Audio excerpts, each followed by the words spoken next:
Bit of SFI going in the drill. I've got it on the end of the fork, so it's a bit... I have to kind of drive underneath the drill to get it to fit.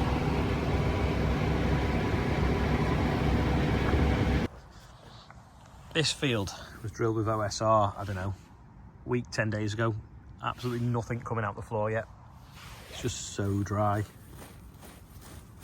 Whereas the stuff I showed you yesterday was romping away.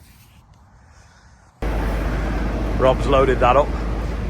Some of the bales sideways to maximise the amount you can get on the truck for the height.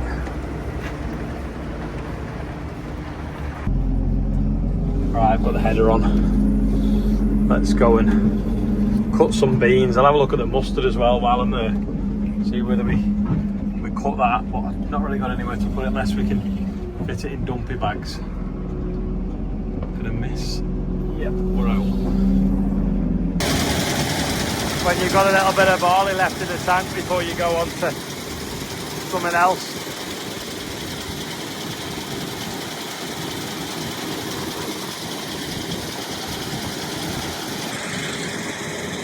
Couple of 100 kilo maybe. Alright, so we're going to try this mustard. This was a bit where the slugs are eating the oil seed out in the middle, so we just put mustard in. Save having a bare ground, then we can also maybe use some for cover crop seed if it's good enough.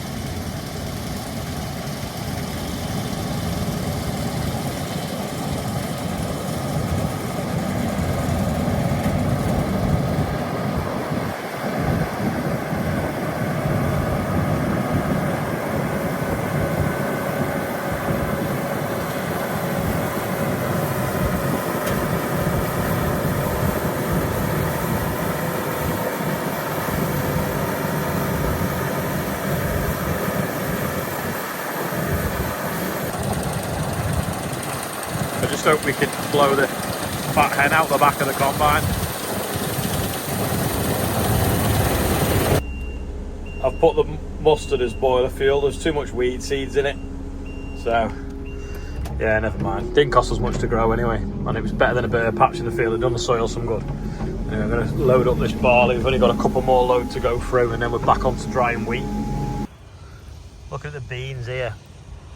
See, the pigeons have knocked the pods open and eaten them, and some of them they've not, and some picks them up off the floor. Tiny, a bit like the wheat, hardly anything in them. It's a bit bigger, that one, but yeah, these pigeons have had a right go at them. All open pods. Where there's a bit of ryegrass though, and the pigeons haven't been able to get into them, they're all right. So maybe that bit of ryegrass that wasn't worth spraying just saved a few of them. Carting grain with the Merlo now. Safe taking the drill off, and all the other tractors are off doing something. Well, at least the beacons are on. You can see something in the tank.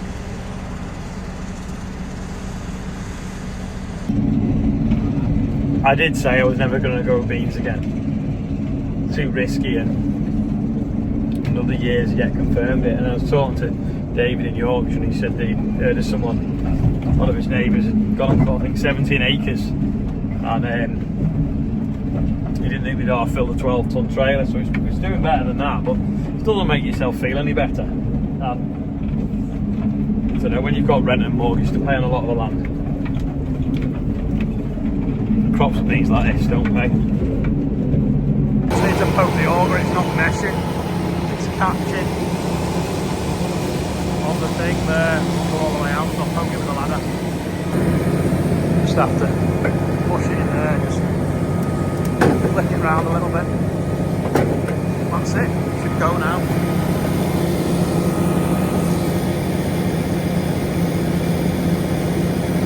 Sorted. Yesterday I went up to drop the flags off at Great Exon and had a look at the track. Here it is. Looks very quiet here. Bit of mud on the old tractor tyres. Do you know what? That is the first time I've seen a dirty tractor this year. A muddy tractor. So, go on, give us a sales pack then. So Friday night at 6 o'clock. Friday night, 6 o'clock. Saturday from pulling from 4, Sunday from noon. Gates open on Friday from 4 o'clock, we pull from 6. Gates open on Saturday at 1 o'clock, we pull from 4. On Sunday, gates open at 11 o'clock, we pull from 12. Boom! Knowledge.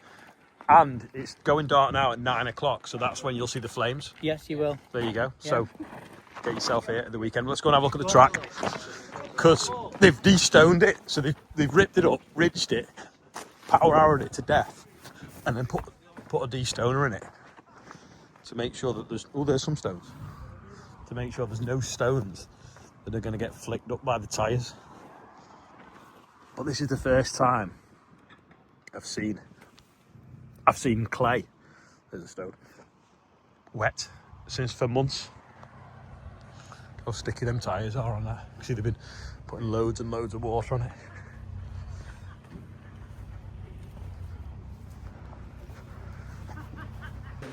This is from the Alliance stand at the weekend. It's the new, it's got a name on it somewhere, isn't it? AgriFlex 373, there we go. So it's the hybrid, so it's a little bit like what's on the Merlot. It's got that middle band. So that's going to be on display as well at the weekend if you want to see it. I've been doing some sums with open field and look at the pile of wheat in the shed, and although the yields have been absolutely awful, they were awful last year, and the way the cropping's worked, we've actually got 300 tonnes more wheat to sell this year, 150 tonnes more barley, and only a little bit down on the OSR. And the beans aren't doing particularly well, but last year they didn't either. So maybe by the time we've cut all the beans and got them in the shed, we may have more beans as well. So in some ways you can see things aren't as bad, but equally the price this year is lower, isn't it? So, but on the other hand, the wheat I have sold forwards, I've sold mostly for over £200 a tonne, and it's now 170, 175. So I haven't done too bad because that's similar prices to last year. So from a cash flow point of view, from getting from this harvest to next harvest, technically I should be a bit better off, because also I've sorted something better with the solar panels as well. But yeah, ordering seed for next year just seems difficult at the moment, and I can't get motivated to do it. But yeah, that's that. In other news, Alliance I made a mistake the other day. I said they'd got 5 pairs of VIP tickets or 10 tickets to give away.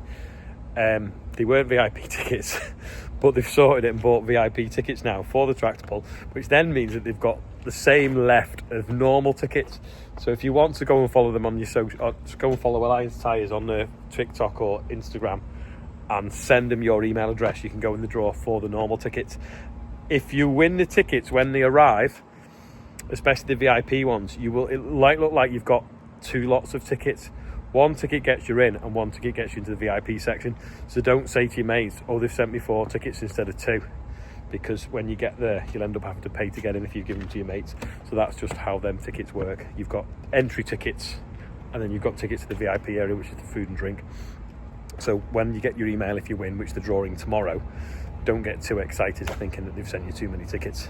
But yeah, I'm gonna do a talk tonight for the Cheshire Vintage Tractor Club, I think it is, Classic Tractor Club, for Howard that works at Pew's. So I'm just gonna probably do this birthdays while I'm here before I have to come in and get a shower. Not many today. We got Rupert O'Connell, Jamie Kendall, happy 10th wedding anniversary. Not sure who you're married to, but it's your wedding anniversary. Phil Lane, happy birthday, and Pigeon Dave, 75. If you want some pigeons, Dave, we know where there is loads. Anyway, we're up to £102,059. So happy birthday to all on the birthday bumper and anyone else whose birthday is, or in fact anyone else whose anniversary is. Now I'm talking tonight at the Tractor Club thing, haven't I? So it means I'm going to have to go and leave John and Andrew cutting beans. Looks like there's a load just arrived at the yard now. Andrew's been doing bits of flailing as well today, ready for getting more cover crops in, reclaiming the edges of the field. So he's got a fairly full trailer on there now. Good thing about beans is they weigh heavy generally, so when you see a full trailer, you know it's gonna weigh a fair bit. certainly looks like it's got a bit of weight on it, the way it's bouncing up and down now. So we'll probably, if the weather stays as it is, finish cutting beans tomorrow maybe. And then we've just got the little bits of specialist stuff. We cut the mustard before, it was rubbish, and I ended up putting it with a chip. But we've got some black oats to cut, and then we've got the normal oats. But I think the normal oats are probably a little bit off still. Although if we run out of stuff to dry, we could probably cut them and then get them through the dryer. I'm not actually sure where I'm going to put them yet, but yeah. There we go. Nice and shiny still after Oscar washed it. I'll see what weight's on that trailer, then we know, and then actually I can't because I won't have a turn with the flail on. Unless I wait for it to come back out, and I need to edit because I'm waffling now and I need to get going. So if you made it this far today, sorry it's a short video. Get yourself to Down Stratford on the weekend, and I'll see you there. And thanks for watching, and bye for now. I don't think we've ever cut beans in August that are that dry. A look at the bushel weight, you see nearly 80. When you think some of the barley's like late 50s, early 60s, obviously. That's why they weighed out. So there was 18 ton on that trailer, to be fair. Yeah, so a little bit of a Joe Seals ending there because I ended up tipping the trailer while Andrew went and moved the header. But yeah, that now actually is all for today. I'll see you tomorrow.